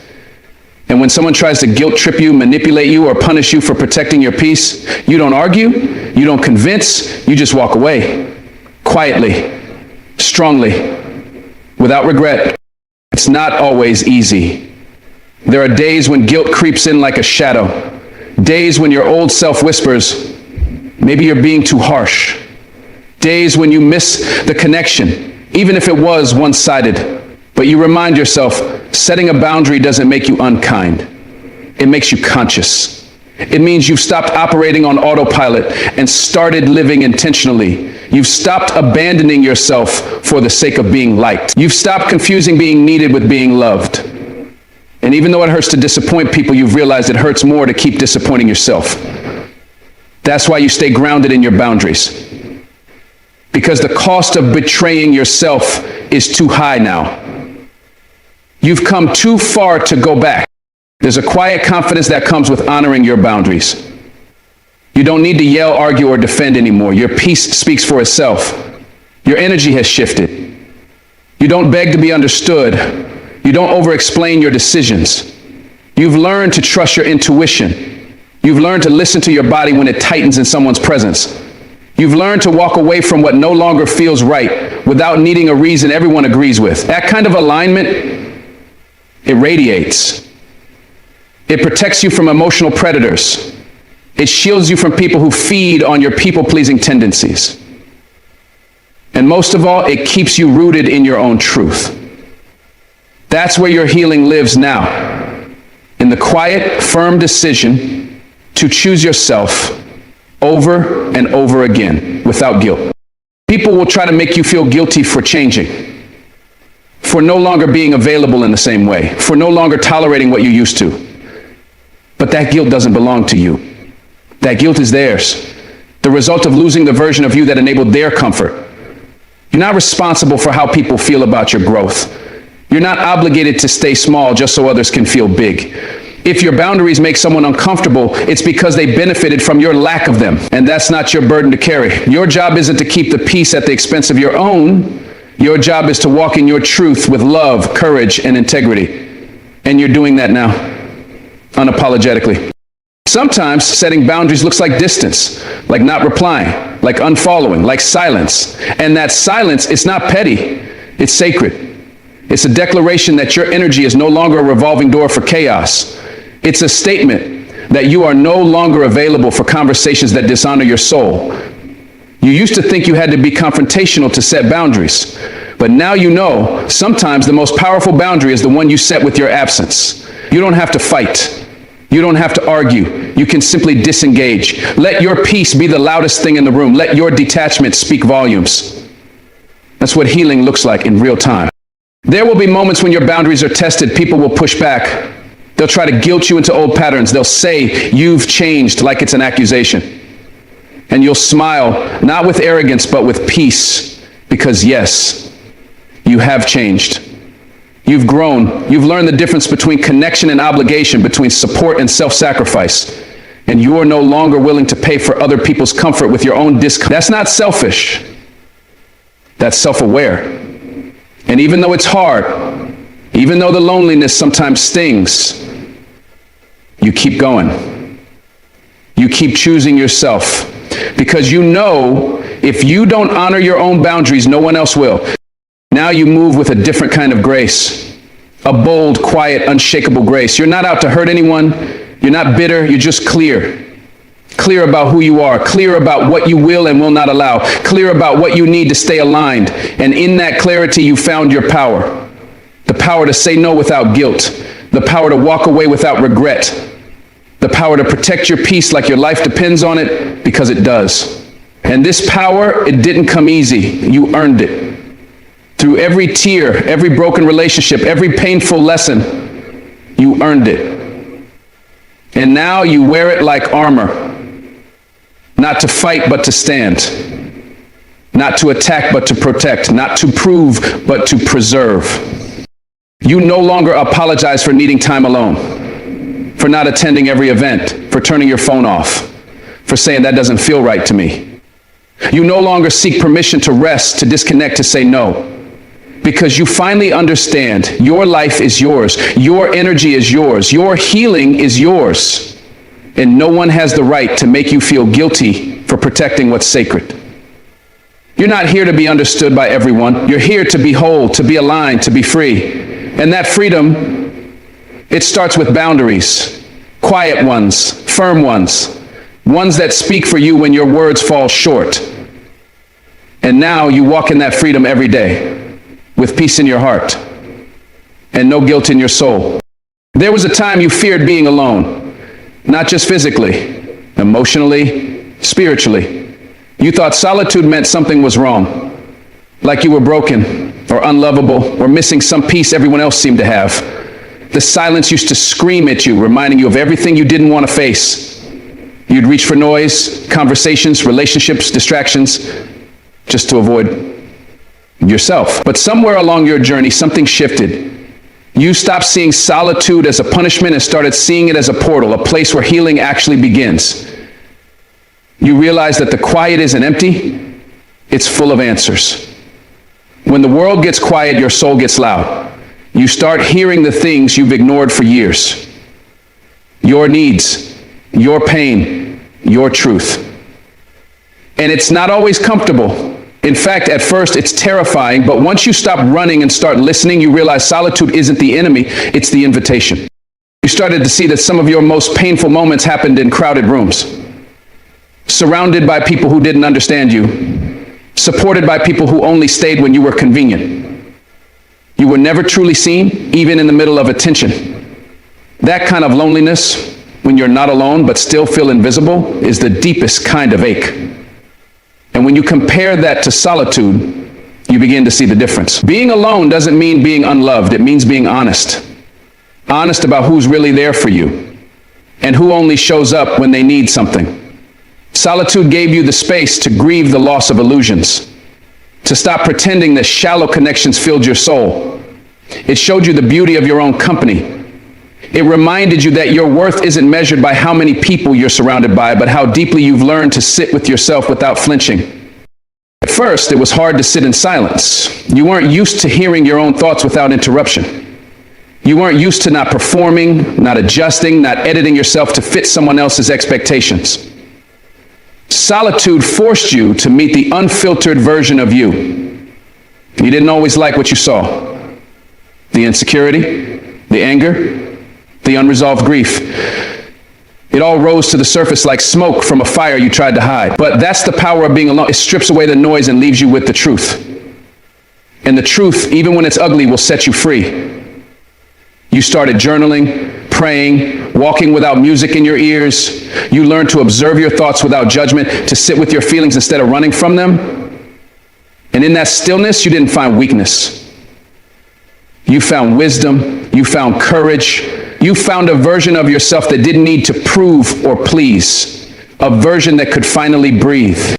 People started asking why you pulled back, why you weren't so available anymore, why you weren't always out, always answering, always present, and you had no dramatic story to tell, just the quiet truth that you'd grown tired of abandoning yourself for the sake of connection. That solitude wasn't a retreat, it was a return to self, to clarity, to alignment. You weren't isolating, you were healing, and that distinction matters. Isolation is rooted in pain. Solitude is rooted in power.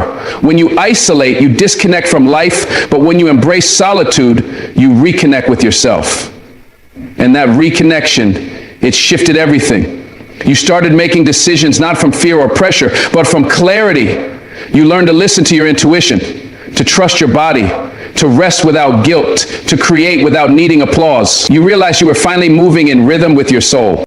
You began to notice how much of your past was shaped by a fear of being alone. How many times you stayed in toxic spaces just to avoid emptiness? How often you said yes when you meant no just to keep someone close? But the more you sat with yourself, the more you realized your fear of solitude was never really about being alone. It was about facing the parts of yourself you didn't understand.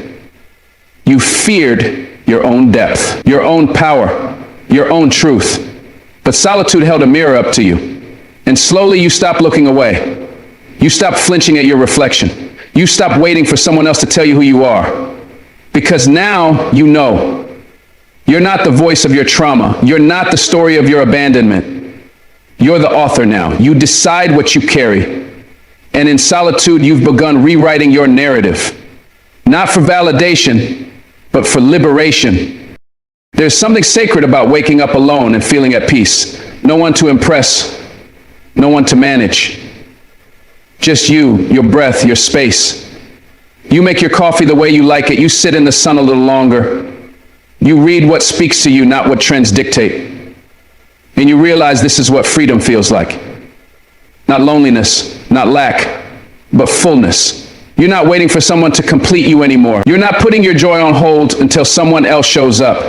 You are the one you were waiting for. And in that realization, you find a power that no one can take from you. You no longer panic in silence. You thrive in it. You no longer chase chaos for company. You choose peace, even if it means walking alone. Because solitude taught you to listen inward, and that voice, your voice, is worth everything. You stop filling your calendar just to feel important. You stop overbooking your time to escape your thoughts. You learn to sit in a quiet room without reaching for your phone. You started noticing the beauty around you. A bird song, a flicker of light on the wall, the rhythm of your own breathing. These moments became sacred, not because they were dramatic, but because they were honest. In solitude, you don't need to perform. You don't need to explain, you just are. And that just being healed something inside you. It reminded you that your worth isn't in your productivity, that your presence is enough, that stillness isn't empty, it's a conversation with your soul. And now, you protect your solitude like it's oxygen, because it is. It's where you hear God, where you hear truth, where you hear yourself. There was a time when silence made you restless. Now it makes you whole. There was a time when being alone felt like rejection. Now it feels like alignment. You're not hiding from the world.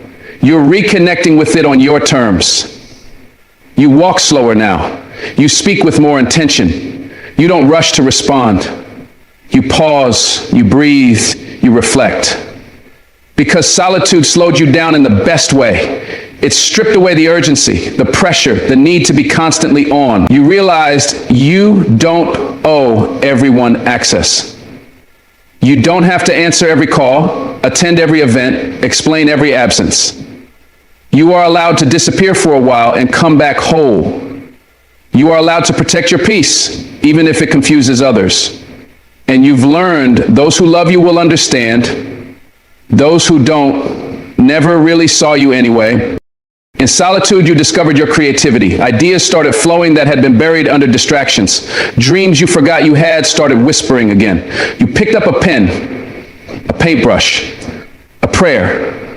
You reconnected with purpose, not because someone told you what to do, but because you finally heard yourself clearly. Solitude didn't just give you peace, it gave you vision. It gave you space to dream again without judgment. You no longer needed external validation to believe in your ideas. You believed because you saw what you were capable of in the quiet. You remembered that still waters run deep, and your depth, once hidden behind fear, now became your power source. The silence that once scared you became your sanctuary. And from that place, you began building a life that felt like home. You stopped craving attention. You started valuing intention. You stopped begging to be chosen. You started choosing yourself. And that choice changed everything. Solitude taught you that your value isn't determined by how many people like you, but by how fully you've learned to accept yourself. You looked at your scars and saw strength. You looked at your mistakes and saw lessons. You looked at your solitude and saw healing, not punishment. And now, when someone asks, "Are you lonely?" you smile. Not because you're denying the occasional ache, but because you've made peace with the difference between solitude and loneliness. One isolates, the other empowers. And you've chosen empowerment. You've chosen growth. You've chosen yourself fully and without apology. You no longer run from empty rooms. You decorate them with peace. You fill them with books, light, music that moves your soul. You no longer wait for someone to come sit beside you to feel whole. You sit with yourself and feel complete. And it doesn't mean you don't want connection.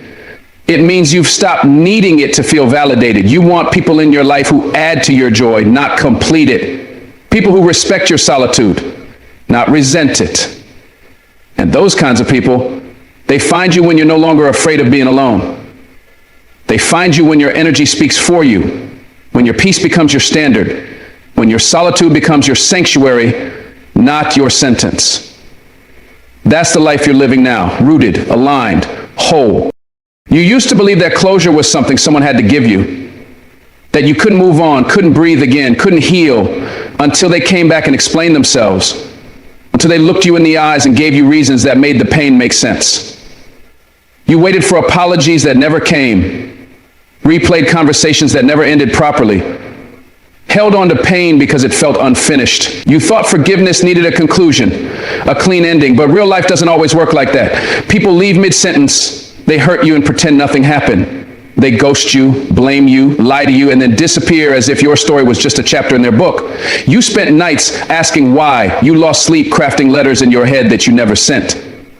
But then something inside you changed. You realized closure isn't given, it's created. It's not in their hands, it's in yours. You stopped needing their words to make peace with what they broke. You stopped chasing explanations from people who weren't even honest with themselves, let alone with you. You started seeing that sometimes the people who hurt you don't have the capacity to give you what you need. Not clarity, not remorse, not truth. And you made the bold decision to forgive anyway. Not because they deserved it, but because you did. You deserved peace. You deserved freedom from the weight you were carrying. Forgiveness stopped being about them and started being about you. About your healing, your growth, your power. You learned to release people without bitterness, without revenge. You stopped waiting for the day they'd realize what they lost. You stopped writing mental scripts, hoping they'd come back and say all the right things. You let go, not because you had all the answers, but because you finally understood that your healing is not dependent on their accountability. At first, it felt impossible. How do you forgive someone who shattered you and never looked back? How do you release anger when you never even got acknowledgement? It felt unfair. It felt like they were winning, like you were letting them off the hook. But slowly you began to understand something deeper. Holding on to resentment didn't punish them, it punished you. It kept you tethered to their behavior, trapped in a cycle of replaying wounds. Your bitterness didn't make you stronger, it made you tired. And it was stealing from your present. It was clouding your joy. So you made the decision quietly, maybe tearfully, but intentionally, to forgive for your own sake, to let your spirit breathe again. And with that forgiveness came a strange kind of strength, not loud, not aggressive, but grounded, peaceful, solid. You weren't weak for forgiving without closure. You were powerful for choosing yourself over your pain. You stopped seeking validation from the person who caused the wound. You stopped needing them to say you were right or I was wrong. Because deep down, you already knew the truth. You just didn't trust yourself to believe it without their confirmation. But forgiveness without closure taught you self-trust. It taught you that you don't need someone else to acknowledge your hurt for it to be real. You don't need anyone's permission to move on. Your emotions are valid, even if no one else understands them. Your pain matters, even if the person who caused it acts like it doesn't. And that shift, it changed everything. You stopped arguing with the past. You stopped needing the last word. You stopped fighting for explanations that would never satisfy you. Instead, you started choosing peace, quiet peace, deep peace. The kind that says, I'm done letting this control me. You realize that forgiveness doesn't erase what happened, it just releases its grip on your life. It doesn't mean you forget. It doesn't mean what they did was okay. It means you've stopped letting their actions decide your future. You've stopped dragging their behavior into every new relationship, every new opportunity. You're no longer coloring your present with the brush of your past. Forgiveness doesn't make you foolish, it makes you free. You learned that closure isn't a conversation, it's a decision. A decision to stop reliving the hurt. A decision to stop letting someone else's immaturity, neglect, or cruelty be the main character in your story. You took your power back by releasing what you never had control over to begin with. You can't control if they come back, you can't control if they change, but you can control your healing. You can choose to walk forward even when the door behind you never officially closed. You had to grieve what you didn't get, the apology, the understanding, the loyalty, the effort. You had to accept the reality that some people will never see the damage they caused. They'll rewrite history in their favor. They'll call you too sensitive or dramatic. They'll play the victim while you sit in silence, nursing wounds they don't even acknowledge. And it hurts, it stings. But that's where the real forgiveness starts, in that ache. In that moment where you decide to stop waiting for justice and start creating peace. You stop chasing the why. You stopped obsessing over what you could have done differently. You stopped trying to make someone care who clearly didn't. That's not weakness. That's transformation. You grew past the need for revenge. You grew past the fantasy of them suddenly changing. You grew into someone who knows their value isn't tied to someone else's recognition of it. There's something powerful about realizing you don't need to understand everything to move on. You don't need every puzzle piece to find peace. You don't need to fix what broke in someone else. You only need to honor what broke in you and commit to healing it. You've learned to say, I release you, even when you never got the closure you thought you needed. You've learned to walk away without resentment, to feel sadness without bitterness, to remember what happened without being held hostage by it. And that takes emotional maturity. That takes strength most people don't talk about. Because forgiveness without closure is quiet work, invisible work, but it's the work that sets your soul free. You've stopped bleeding for people who wouldn't have bandaged you. You've stopped watering relationships that only drained you. And most importantly, you've stopped betraying yourself just to keep broken things intact. You've started recognizing the patterns, the aha moments where you used to spiral, those texts you never got, those explanations that never came. You see them now for what they are, invitations to choose peace or pain. You've stopped answering those invitations. You've stopped needing to make someone the villain in order to heal. You've realized that people hurt others for 1,000 reasons that have nothing to do with you. And even if it was about you, it doesn't define you. Their silence doesn't mean your voice is invalid. Their absence doesn't mean you weren't worthy of presence. Their betrayal doesn't mean you deserved it. These truths have become your new foundation. You've built strength not on vengeance, but on clarity. Not on retaliation, but on release. And there's something so powerful about walking through life with an open heart, not because you were never wounded, but because you refused to stay wounded. The more you forgave without closure, the more you grew. You started seeing people for who they are, not for who you hope they'd be. You let go of potential and embraced reality. You stopped over-explaining yourself to those committed to misunderstanding you. You no longer needed to win the argument. You just needed to win your peace, and you did. You You learn to forgive without asking for anything in return, not even an apology. Because your healing doesn't need their participation. You're healing on your own terms, in your own time. And now, you hold space for yourself in ways you used to hold space for everyone else. You don't chase closure anymore. You create it with boundaries, with truth, with release. And every time you do, your spirit breathes a little easier. You still have moments when the memory sneaks up on you, when you wonder what you did wrong, when you wish things had ended differently. But those moments no longer control you. They no longer define your days. You've learned to sit with them without being consumed, to observe the pain without inviting it to stay. You've learned to give yourself the compassion they never gave you, to speak the words you needed to hear. I'm sorry they hurt you. You didn't deserve that. You are still worthy of love and peace. And that voice, your own inner voice, it's become stronger, louder, kinder. You've learned to be the closure you never received, to become the healing you were once waiting for someone else to deliver. And that's a powerful shift.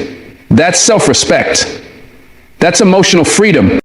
You no longer expect people to make amends. You no longer keep the door open hoping they'll return. You've accepted that some chapters don't end with punctuation, they just fade, and that's okay. You've chosen to close the book anyway. Not because it ended perfectly, but because it no longer serves the story you're trying to write. Forgiveness without closure isn't a lack of strength. It's a masterclass in emotional resilience. You stop needing to hear "I'm sorry" to know you were wronged. You stop needing to see regret in their eyes to validate your experience. You now understand that true closure is internal. It's the decision to stop bleeding for a wound someone else walked away from. It's the decision to stop letting that wound shape your identity. And in that decision, you've found your freedom. You've always been taught to look at your past as a blueprint for your future. But what if it wasn't a blueprint at all? What if your past was simply a chapter in the story of who you are and not the defining feature of your life? Most of us grow up believing that the things that have happened to us, our mistakes, our failures, our pains, are permanent, that they determine who we will become. We feel shackled by memories of past mistakes, lost relationships, and missed opportunities, as if we can't break free from the weight of everything that's come before us. But in reality, your past doesn't have to hold you hostage. The way you choose to view it, whether as a curse or just a chapter, determines the entire trajectory of your life. If you see it as a curse, you'll live with the belief that everything you've been through is something you need to overcome to find happiness. But if you start to see your past as simply a chapter, a part of the story, you open up the possibility that the best chapters of your life are yet to come. There is a freedom that comes with letting go of the burden of your past. It doesn't mean forgetting it. It doesn't mean erasing the hurt or the disappointment. It just means choosing not to let those past moments define you anymore. You are not the mistakes you made, the people who hurt you, or the setbacks you experienced. You are who you are right now in this moment. And the future you are stepping into can be something entirely different from the past you left behind. When you begin to view your past as a chapter, you remove the weight it holds over you. You stop identifying with the struggles and the pain. It's simply a part of your story that's been written, and you're the one who gets to decide how that story continues. You are not bound by what you've been through. In fact, what you've experienced is what makes you unique. Those experiences, whether good or bad, shape your understanding of the world, but they don't have to control how you move through it. They just provide context to who you are. When you embrace your past as a chapter, you stop allowing it to be the judge of your worth. You let go of the shame, the guilt, and the feeling that you're defined by what's happened before. Instead, you realize that who you are today is a person with infinite possibilities. The chapter you're currently living in isn't the end of your book. It's just one section. And you have the power to write the rest of your life however you want. The moment you start seeing your past as a chapter, you stop holding on to regret. You stop asking what if and start asking what's next. Because the future isn't dictated by the mistakes of yesterday. It's shaped by the decisions you make today. Your past may have given you wisdom, but it does not hold you captive. When you begin to look at your life as a series of chapters, you also begin to see that each chapter is meant to teach you something. It's not about being stuck in the past or wishing for things to be different. It's about learning from the experiences that have shaped you. Each chapter is written with a purpose, whether it's to teach you strength, patience, forgiveness, or resilience. These lessons aren't meant to keep you stuck in those painful moments. They're meant to equip you for the future. The more you see your past as a chapter, the less power it has to control your present. And the less power it has to keep you from moving forward. You become less attached to the idea that you need to fix or change what happened in the past. Instead, you accept it for what it is. A chapter that has already been written. The true power lies in how you respond to it. You get to decide how much weight you give it in your life moving forward. When you live as if your past is a chapter, you stop letting it dictate the terms of your happiness. You stop waiting for some mythical moment when everything makes sense. When you finally get the apology, when everything is made right, you take control over your own happiness, choosing to live in the present and look forward to the future. You become the author of your own story. You choose how to shape the next chapter. Each day you are writing the next pages of your life, and those pages are not confined by what came before. When you see your past as a chapter, you stop attaching your identity to the pain. Instead, you begin to see the lessons, the growth, and the person you are becoming because of those experiences. You realize that the experiences that hurt you the most may very well have given you the most valuable lessons. The people who disappointed you, the failures you feared, and the battles you fought, they have all contributed to the person you are today. And that person is stronger, wiser, and more resilient than ever before. You start to understand that your life is a continuous journey, a series of chapters, each contributing to the greater narrative of your life. There's a beauty in knowing that what you've been through does not define where. Every new chapter is an opportunity to change the narrative. The most important chapter of your life has not been written yet, and it's up to you to write it with courage, conviction, and hope. The moment you begin to see your past as just one chapter in your story, you free yourself from the heavy burden of carrying it everywhere you go. You realize that the people who abandon you or let you down no longer have a hold on your life. You stop replaying the mistakes you made or the things you could have done differently. You stop letting the past take away your energy, your peace, and your potential. Instead, you start living with the confidence that your past is just that, a part of who you were, not who you are. This shift in perspective allows you to step into your future with a renewed sense of freedom. You become less afraid of what's next because you know you're not defined by what you've already been through. When you see your past as a chapter, you open yourself up to the possibility of growth and transformation. You stop thinking that what happened yesterday will always haunt you and start believing that today is the day you get to start fresh. This is your story, and you are the author. The way you choose to move forward is up to you. You get to decide whether the next chapter is filled with fear or hope, with limitations or possibilities. You choose. And that choice gives you the power to shape your own future, regardless of what your past may have been. You've learned that your past doesn't define your worth, and neither do the mistakes you've made or the people who let you down. Your value is not in the past, but in your potential to create something new, something better. The past is not a curse, it's just a chapter. And the best chapters are yet to be written. As we reflect on the journey of our lives, it's crucial to realize that the past, no matter how heavy or challenging, is only a chapter in the story of who we are becoming. The mistakes, the pain, the lessons, they are not the defining features of our identity, but stepping stones that guide us toward growth and transformation.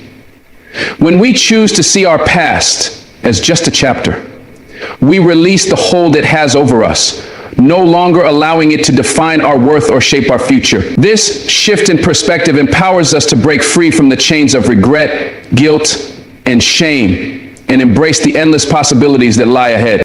What happened before does not have to dictate what happens next. The chapters of our lives are written with purpose, and each experience contributes to the person we are today. But the beauty lies in the fact that the story is still being written. The pen is in our hands, and the future is not bound by the past. Each new chapter brings opportunities for healing, growth, and change. And just as we would never let one chapter of a book define the entire story, we should never let one chapter of our lives define who we are or what we're capable of. So as you move forward, remember that the past holds valuable lessons but does not control your destiny. You are not bound by the mistakes you've made, the pain you've endured, or the people who have hurt you. You are free to create a new narrative, to write a future that aligns with your dreams, your hopes, and your potential. The past is merely a part of the journey, a chapter that has been written, but the pages that follow, they are yours to fill.